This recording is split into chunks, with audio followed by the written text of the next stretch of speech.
باللہ من الشیطان الرجیم بسم اللہ الرحمن الرحیم الحمد للہ رب العالمین والصلاة والسلام علی محمد وعلی آلہ الطیبین الطاہرین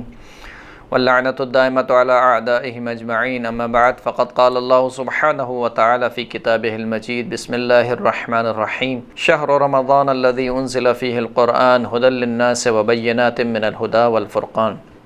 محترم ناظرین کرام، قرآن مجید کا 25ویں پارے کا خلاصہ آپ کی خدمت میں حاضر ہے۔ قرآن مجید کے 25ویں پارے میں سورہ مبارکہ فصلت کی باقی ماندہ آیات یعنی آیت نمبر 47 سے لے کر آیت نمبر 54 تک یہ 25ویں پارے میں شامل ہیں۔ اس کے علاوہ سورہ مبارکہ شورى، سورہ مبارکہ زخرف اور سورہ مبارکہ دخان اور سورہ مبارکہ جاثیہ کی ابتدائی 36 آیتیں اس پارے میں شامل ہیں۔ اس پارے کی ابتدائی آیت میں خداوند کریم نے فرمایا کہ قیامت کا علم جو ہے وہ فقط اور فقط خداوند کریم کے پاس ہے، اور وہی خداوند کریم ہے کہ جو پھلوں سے، شگوفوں سے پھلوں کو نکالتا ہے، اور وہی خداوند کریم جو جانتا ہے کہ ہر مادہ جو ہے وہ اپنے رحم میں کیا اٹھایا ہوا ہے، اور ان تمام چیزوں کا علم جو ہے وہ خداوند کریم کے پاس ہے۔ پھر اس کے بعد خداوند کریم نے شرک کی نفی کی اور فرمایا کہ یہ جو کفار جو معاد کا انکار کرتے ہیں یعنی دوبارہ اٹھائے جانے کا انکار کرتے ہیں، اس کی ایک وجہ جو ہے وہ یہ دنیا کی رنگینی ہے، یعنی یہ دنیا کی رنگینی میں اس قدر مست ہو چکے ہیں کہ یہ سمجھتے ہیں کہ بس ہماری تو یہی زندگی ہے، اس کے بعد کی کوئی زندگی نہیں ہے۔ پھر اس کے بعد خداوند کریم نے انسان کی ایک بری خصلت کا ذکر کرتے ہوئے آیت نمبر 51 میں ارشاد فرمایا کہ وَإِذَا أَنْعَمْنَا عَلَى الْإِنسَانِ أَعْرَضَ وَنَأَىٰ بِجَانِبِهِ وَإِذَا مَسَّهُ الشَّرُّ فَذُو دُعَاءٍ عَرِيضٍ کہ جب ہم انسان کو نعمت عطا کرتے ہیں تو یہ منہ پھیر لیتا ہے، جب یہ خوش و خرم ہوتا ہے، جب اس کی دنیا بالکل ٹھیک جا رہی ہوتی ہے، ہر طرف سے نعمتوں کی فراوانی ہوتی ہے، تو یہ ہم سے منہ پھیر لیتا ہے اور ہم سے کنارہ کشی اختیار کرتا ہے۔ لیکن جیسے ہی جب ہم اسے کسی مصیبت میں گرفتار کرتے ہیں تو بڑی لمبی چوڑی دعائیں کرنے والا ہماری بارگاہ میں بن جاتا ہے۔ پھر اس کے بعد خداوند کریم نے توحید کی طرف اشارہ کیا اور کافروں کے بارے میں بیان ہوا کہ یہ اللہ سے ملاقات کے بارے میں شک میں مبتلا ہیں، اور یوں تقریباً یہ سورہ مبارکہ فصلت یہاں پر تمام ہوتی ہے۔ اگلی سورہ سورہ مبارکہ شورى ہے۔ ابتدائی آیت میں خداوند کریم نے اپنی مالکیت اور اپنی عظمت کو بیان فرمایا، اور یہ بھی بیان فرما دیا کہ یہ جو وحی ہے یہ عظمت والے خداوند کریم کی جانب سے ہے۔ اس کے بعد شرک کی نفی کی گئی، اور پھر اگلی آیات میں خداوند کریم نے قرآن مجید کے نزول کا مقصد بیان فرمایا کہ ہم نے قرآن مجید کو اس وجہ سے نازل کیا کہ ہمارے رسول صلی اللہ علیہ وآلہ وسلم اس قرآن مجید کے ذریعے سے لوگوں کو محشر کے دن سے ڈرائیں کہ جس دن ایک گروہ جنت میں ہوگا اور ایک گروہ جہنم میں ہوگا، اور اس دن ظالموں کا کوئی مددگار نہیں ہوگا۔ پھر خداوند کریم نے اپنی توحید کی دلیلوں کو بیان کیا، اور پھر دوبارہ شرک کی نفی کی، اور پھر فرمایا کہ دین جو ہے وہ خدا کے نزدیک ایک ہی ہے، یعنی آدم سے لے کر خاتم تک جتنے انبیاء دین کو لے کر آئے ہیں وہ ایک ہی دین ہے۔ شریعتیں مختلف ہو سکتی ہیں، احکامات مختلف ہو سکتے ہیں، لیکن جو اصول دین ہیں وہ اصول دین تمام انبیاء کے نزدیک ایک ہی ہیں۔ جیسے کہ آیت نمبر 13 میں خداوند کریم ارشاد فرماتا ہے شرع لکم من الدین ما وصى به نوح والذی اوحینا الیک وما وصینا به ابراہیم وموسى وعیسى ان اقیموا الدین ولا تتفرقوا فیہ کبر علی المشرکین ما تدعوهم الیہ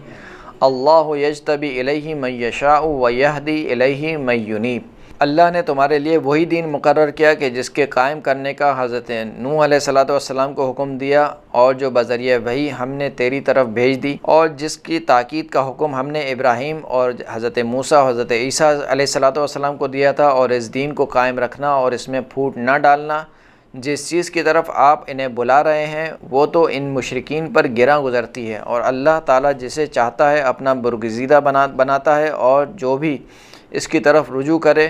وہ اس کی صحیح رہنمائی فرماتا ہے۔ تو اس آیت میں خداوند کریم نے ذکر فرما دیا کہ دین جو ہے وہ ایک ہی تھا جو آدم سے لے کر خاتم تک تمام انبیاء لے کر آئے۔ تفرقہ کب ہوا؟ تفرقہ جو ہے وہ علم آ جانے کے بعد ہوا، اور وہ تفرقہ کیوں ہوا کہ یہ لوگ آپس میں ایک دوسرے پر سبقت اور برتری لینا چاہتے تھے، لہٰذا دنیاوی اعتبار سے ایک دوسرے پر سبقت لینے کے لیے ان لوگوں نے دین میں تفرقہ ڈالا۔ پھر اس کے بعد خداوند کریم نے بیان فرمایا کہ یہ کفار و مشرکین جتنی دلیلیں دیتے ہیں یہ ساری کی ساری دلیلیں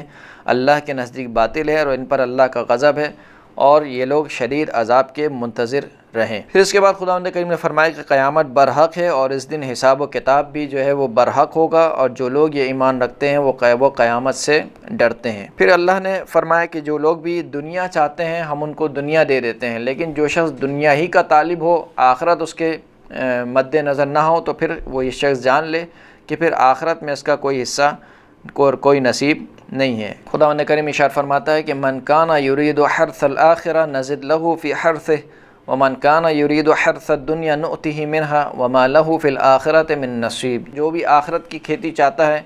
ہم اس کی آخرت کی کھیتی میں اضافہ کرتے ہیں، اور جو دنیا کی کھیتی چاہتا ہے ہم اسے اس دنیا میں سے بھی دے دیتے ہیں، لیکن ایسے شخص کے لیے آخرت میں کوئی حصہ اور کوئی نصیب نہیں ہے۔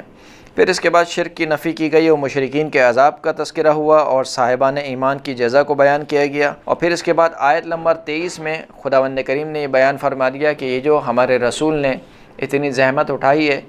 رسالت کو پہنچایا ہے، اس کا اجر رسالت کیا ہے۔ فرمایا کہ ذالک الذی یبشر اللہ عبادہ الذین آمنوا وعملوا الصالحات قل لا اسألکم علیہ اجرا الا المودۃ فی القربى ومن یقترف حسنۃ نزد لہ فیہا حسنہ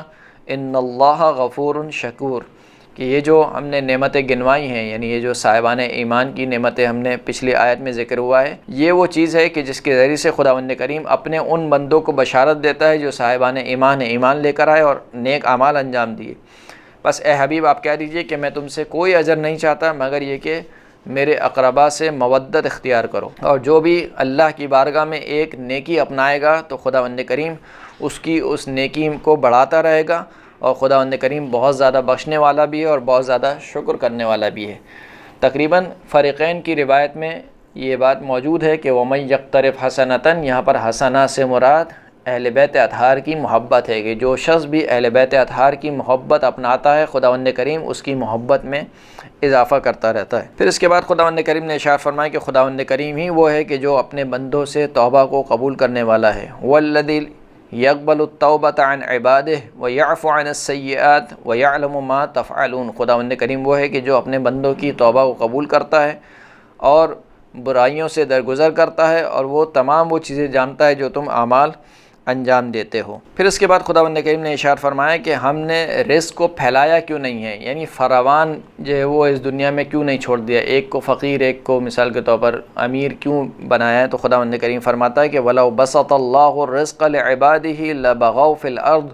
وَلَكِنْ يُنَزِّلُ بِقَدْرٍ مَا يَشَاءُ إِنَّهُ بِعِبَادِهِ خَبِيرٌ بَصِيرٌ۔ اگر خداوند کریم اپنے رزق کو اپنے بندوں کے لیے پھیلا دیتا ہے، یعنی رزق کی فراوانی ہوتی ہے ہر شخص کے پاس، تو لبغوا فی الارض، تو یہ سب کے سب زمین میں طغیان کرتے، سرکشی کرتے خداوند کریم کے سامنے۔ ولیکن ینزل بقدر ما یشاء، لیکن خداوند کریم ایک خاص معین مقدار میں جو خداوند کریم چاہتا ہے رزق نازل کرتا ہے، اور وہ خداوند کریم اپنے بندوں سے باخبر بھی ہے اور ان کے اعمال کو دیکھ بھی رہا ہے۔ پھر اس کے بعد خداوند کریم نے توحید کی مزید نشانیوں کو بیان کیا اور فرمایا کہ یہ دنیا جو ہے وہ بہت تھوڑی ہے، اور جو کچھ اللہ کے پاس اجر و ثواب ہے وہ اس دنیا سے بہت بہتر بھی ہے اور باقی رہنے والا بھی ہے۔ اور پھر فرمایا کہ برائی کی جزا اسی جیسی برائی ہے، لیکن جو شخص معاف کر دے اور صلح کر لے تو اس کی جزا اللہ کے اوپر ہے۔ پھر فرمایا کہ مظلوم ظالم سے اپنے ظلم کا بدلہ لے سکتا ہے، اور ظالم کے لیے دردناک عذاب ہے، اور ظالمین کے عذاب کو بیان کیا گیا۔ پھر اس کے بعد اللہ کی توحید کو بیان کیا گیا، اور پھر آخری آیت میں تقریباً اختتام میں خداوند کریم نے یہ بیان فرمایا کہ وحی کے 3 طریقے ہیں، یعنی خداوند کریم جب بھی کسی بندے سے گفتگو کرتا ہے تو ان 3 طریقوں میں سے کوئی ایک طریقہ اپناتا ہے۔ فرمایا کہ وَمَا كَانَ لِبَشَرٍ أَن يُكَلِّمَهُ اللَّهُ إِلَّا وَحْيًا أَوْ مِن وَرَاءِ حِجَابٍ أَوْ يُرْسِلَ رَسُولًا فَيُوحِيَ بِإِذْنِهِ مَا يَشَاءُ إِنَّهُ عَلِيٌّ حَكِيمٌ، کہ خداوند کریم نے کسی بھی بندے سے گفتگو نہیں کی مگر یہ کہ وحی کے ذریعے سے، یعنی براہ راست وحی الہی کو اس کے دل پر اتارا، یا پھر پردے کے پیچھے سے، یعنی پردے کے پیچھے سے اس کو وحی الہی سنائی دی اور اس نے فرشتے کو نہیں دیکھا، او یرسل رسولا، یا پھر اس نے خداوند کریم نے ایک وحی کے فرشتے کو بھیجا، اور وہ وحی کا فرشتہ جو ہے وہ اس کے پاس آتا ہے، وہ اس فرشتے کو دیکھتا بھی ہے، اور وہ فرشتہ اپنے پروردگار کے اذن سے اللہ کی وحی کو اس کے سپرد کرتا ہے۔ تو یہ 3 طریقے ہیں، یا تو براہ راست وحی ہوتی ہے، یا پردے اور حجاب میں رہ کر وحی ہوتی ہے، یا پھر جو ہے وہ ایک فرشتے کے ذریعے سے خداوند کریم فرشتہ نازل کرتا ہے جو اللہ کی وحی لے کر آتا ہے۔ یہاں پر تقریباً سورہ مبارکہ شورا اختتام پذیر ہوتی ہے، اور اس کے بعد جو اگلی سورہ ہے وہ سورہ مبارکہ زخرف ہے کہ جس کی کل 79 آیات ہیں۔ اس کی ابتدا میں خداوند کریم بیان فرماتا ہے کہ قرآن مجید کو عربی میں ہم نے کیوں نازل کیا۔ فرمایا کہ قرآن مجید کو عربی میں اس وجہ سے نازل کیا گیا تاکہ تم قرآن مجید میں سمجھ بوجھ حاصل کر سکو، کیونکہ عربی زبان میں جتنی وسعت ہے اور عربی زبان میں جو فصاحت اور بلاغت پائی جاتی ہے وہ کسی بھی زبان میں نہیں پائی جاتی، لہٰذا عربی میں اس کو نازل کیا گیا تاکہ تم اس کی فصاحت اور اس کی بلاغت کو سمجھو، اس کی گہرائیوں کو سمجھو اور خدا کے کلام میں غور و فکر کرو۔ پھر فرمایا کہ گزشتہ اقوام نے اپنے انبیاء کا مذاق اڑایا تو ہم نے انہیں شدید عذاب میں مبتلا کیا۔ پھر خداوند کریم نے توحید کی نشانیوں کو بیان کیا اور اس عقیدے کی نفی کی کہ اللہ نے اپنے لیے کچھ لڑکیاں چن لی ہیں اور تمہیں بیٹوں کے ساتھ مختص کر دیا ہے۔ اور پھر اس کے بعد دوبارہ خداوند کریم نے زمانہ جاہلیت کی ایک جہالت کا تذکرہ کرتے ہوئے بیان فرمایا کہ جب کسی کو لڑکی کی بشارت دی جاتی تھی تو اس کا چہرہ جو ہے وہ سیاہ پڑ جاتا تھا۔ پھر ملائکہ کو جن سے مؤنث سے قرار دینے پر مذمت ہوئی، یعنی جو لوگ یہ کہتے ہیں کہ ملائکہ جو ہیں وہ لڑکیاں ہیں، تو خداوند کریم نے اس کی مذمت کی اور فرمایا کہ جب ملائکہ کو ہم خلق کر رہے تھے تو کیا تم ان کو کھڑے ہوئے دیکھ رہے تھے کہ وہ لڑکی ہیں یا لڑکیاں ہیں؟ تمہارے لیے اپنے اس دعوے کے لیے کوئی دلیل موجود نہیں ہے۔ پھر اس کے بعد شرک کی نفی کی گئی اور اس بات کی بھی مذمت کی گئی کہ دین کے معاملے میں کوئی شخص یہ نہ کہے کہ ہمارے باپ دادا اسی دین پر تھے تو ہم بھی اسی دین پر چلیں گے، یعنی دین کو محکم دلیلوں سے سمجھا جاتا ہے اور دین کو محکم دلیلوں سے اپنایا جاتا ہے۔ اس کے مقابل میں یہ اندھی تقلید کہ کیونکہ ہمارے باپ دادا اسی دین پر تھے لہٰذا ہم بھی اسی دین پر رہیں گے، یہ انتہائی قابل مذمت فعل ہے اور عقل بھی اس کو جو ہے وہ قبیح فعل شمار کرتی ہے۔ اس کے بعد حضرت ابراہیم علیہ السلام کا تذکرہ ہوا اور بتوں سے ان کی بیزاری کو خداوند کریم نے بیان کیا، اور پھر اس کے بعد خداوند کریم نے کفار کے اس قول کو بیان کیا کہ جو کفار کہتے تھے کہ اگر یہ قرآن نازل ہی ہونا تھا تو مکہ اور مدینہ میں سے کسی بڑے آدمی پر نازل ہوتا، یعنی مالی اعتبار سے، مادی اعتبار سے جو شخص مالدار ہوتا اس پر اس قرآن کو نازل ہونا چاہیے تھا۔ وَقَالُوا لَوْلَا نُزِّلَ هَذَا الْقُرْآنُ عَلَى رَجُلٍ مِّنَ الْقَرْيَتَيْنِ عَظِيمٍ، یہ لوگ کہتے ہیں کہ یہ قرآن نازل کیوں نہیں ہوا ایک ایسے مرد کے اوپر جو کہ دو قریوں میں سے، یعنی مکہ اور مدینہ میں سے بہت عظیم بندہ، یعنی بڑا آدمی جو ہے وہ ہو، اس کے اوپر قرآن نازل کیوں نہیں ہوا؟ اس کے جواب میں خداوند کریم نے ارشاد فرمایا کہ اَهُمْ يَقْسِمُونَ رَحْمَةَ رَبِّكَ نَحْنُ قَسَمْنَا بَيْنَهُمْ مَعِيشَتَهُمْ فِي الْحَيَاةِ الدُّنْيَا وَرَفَعْنَا بَعْضَهُمْ فَوْقَ بَعْضٍ دَرَجَاتٍ لِيَتَّخِذَ بَعْضُهُمْ بَعْضًا سُخْرِيًّا وَرَحْمَةُ رَبِّكَ خَيْرٌ مِّمَّا يَجْمَعُونَ۔ فرمایا کہ کیا یہ لوگ اللہ کی رحمت کو تقسیم کرنے والے ہیں، یعنی خداوند کریم ہے کہ جو منصب کو دینے والا ہے یا اپنی رحمت سے جس کو چاہے مختص کرنے والا ہے، تو کیا یہ لوگ اللہ کی رحمت کو تقسیم کرنے والے ہیں؟ پھر خداوند کریم فرماتا ہے کہ ہم نے ان کے درمیان ان کی دنیاوی زندگی میں ان کی معیشت کو تقسیم کیا اور ہم نے بعض کو بعض پر فوقیت دی، بعض کے درجات کو بلند کیا تاکہ بعض دوسرے بعض کا مذاق اڑائیں۔ اور پھر فرمائے کہ جو آپ کے رب کی جو رحمت ہے وہ ان تمام چیزوں سے بہتر ہے جو یہ لوگ جمع کرتے ہیں، یعنی جو ان کا مال و دولت ہے وہ آپ کے رب کی رحمت جو ہے وہ اس سے کہیں زیادہ بہتر ہے۔ لہذا جو ان کا یہ قول ہے کہ قرآن مجید جو ہے وہ مکہ اور مدینہ میں سے کسی ایک بڑے آدمی پر نازل کیوں نہیں ہوا، تو یہ نازل کروانا جو ہے وہ کسی کے اختیار میں نہیں ہے، یہ نازل کرنا خداوند کریم کے اختیار میں ہے۔ پھر اس کے بعد آیت نمبر 36 میں خداوند کریم نے ارشاد فرمایا کہ جو بھی خدائے رحمان سے منہ موڑتا ہے خداوند کریم اس پر ایک شیطان کو مسلط کر دیتا ہے اور وہ شیطان اس کے ساتھ ساتھ رہتا ہے۔ وَمَن يَعْشُ عَنْ ذِكْرِ الرَّحْمَنِ نُقَيِّضْ لَهُ شَيْطَانًا فَهُوَ لَهُ قَرِينٌ، جو بھی خدائے رحمان سے منہ موڑے ہم اس پر ایک شیطان کو معین کر دیتے ہیں، فَهُوَ لَهُ قَرِينٌ، پس وہ شیطان اس کے ساتھ ساتھ رہتا ہے۔ پھر اس کے بعد مشرکین کی مذمت ہوئی اور جناب موسیٰ اور فرعون کا قصہ بیان ہوا کہ فرعون اپنی بادشاہت اور جاؤ حشم کو دلیل حقانیت سمجھتا تھا، یعنی وہ یہ سمجھتا تھا کہ میں جو ہے وہ بادشاہ ہوں، میرے پاس جو ہے وہ مال و دولت موجود ہے اور میری اتنی بڑی بادشاہت ہے، لہٰذا میں جو ہے وہ اس حق پر ہوں، اور موسیٰ کے پاس کیونکہ مال دنیا نہیں ہے، مثال کے طور پر ایک سادہ سے آدمی ہے، اگر وہ حق پر ہوتے تو ان کے پاس بھی بہت بڑی بادشاہت ہوتی، اور فرعون جو ہے وہ یہ کہتا تھا کہ اگر یہ موسیٰ سچے نبی ہیں تو اس کے اوپر آسمان سے سونے کے کنگن کیوں نہیں اترے اور اس کے ساتھ ملائکہ کیوں نازل نہیں ہوئے۔ تو یہ باتیں جو ہے سن کر فرعون کی قوم نے جو ہے وہ حضرت موسیٰ کا انکار کیا اور فرعون کی اطاعت کی، اور خداوند کریم نے اس کے مقابلے میں انہیں عذاب میں مبتلا کیا۔ پھر اس کے بعد جناب عیسیٰ علیہ السلام کا حوالہ دیتے ہوئے فرمایا کہ جو عیسیٰ علیہ السلام کی قوم تھی وہ بھی گروہوں میں تقسیم ہو گئی، اور انہیں بھی اللہ کے عذاب نے آ گھیرا، اور پھر قیامت اور اس کے بعض حالات کا تذکرہ ہوا، صاحبان ایمان کی جزا کا تذکرہ ہوا، اور کفار کے عذاب کا تذکرہ ہوا، اور پھر اس بات کی نفی کی گئی کہ اللہ کا کوئی بیٹا ہے، اور پھر خداوند کریم نے اپنی توحید کو بیان کیا، اور یہاں پر سورہ مبارکہ زخرف اختتام ہو جاتی ہے۔ اس کے بعد کی جو سورہ ہے وہ سورہ مبارکہ دخان ہے کہ جس کی 59 آیتیں ہیں گی۔ ابتدائی آیت میں خداوند کریم نے شب قدر کا تذکرہ کیا، فرمایا کہ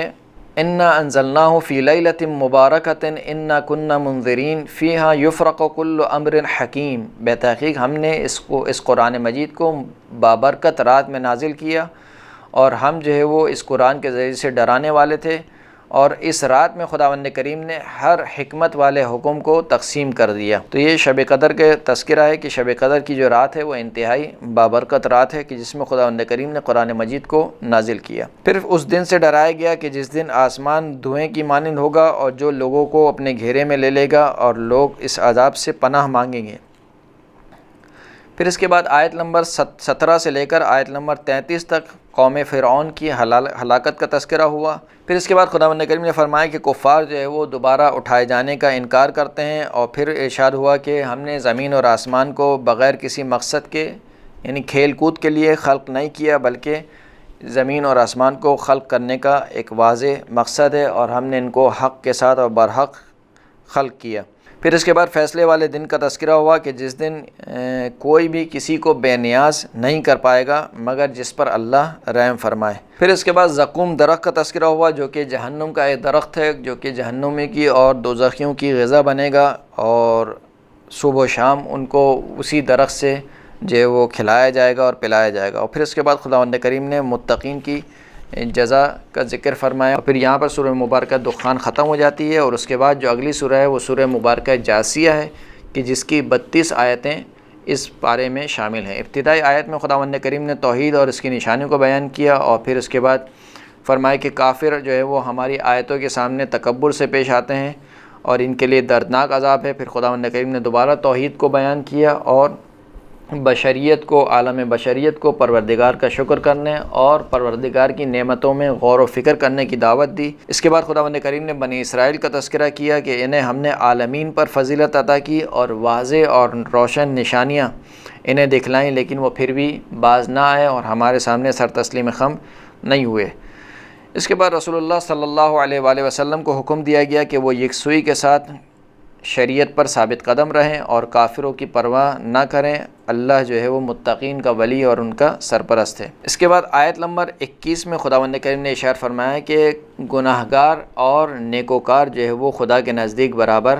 نہیں ہے۔ خداوند کریم اشارہ فرماتا ہے کہ ام حسب الذین اجترحوا السیئات ان نجعلهم کالذین آمنوا وعملوا الصالحات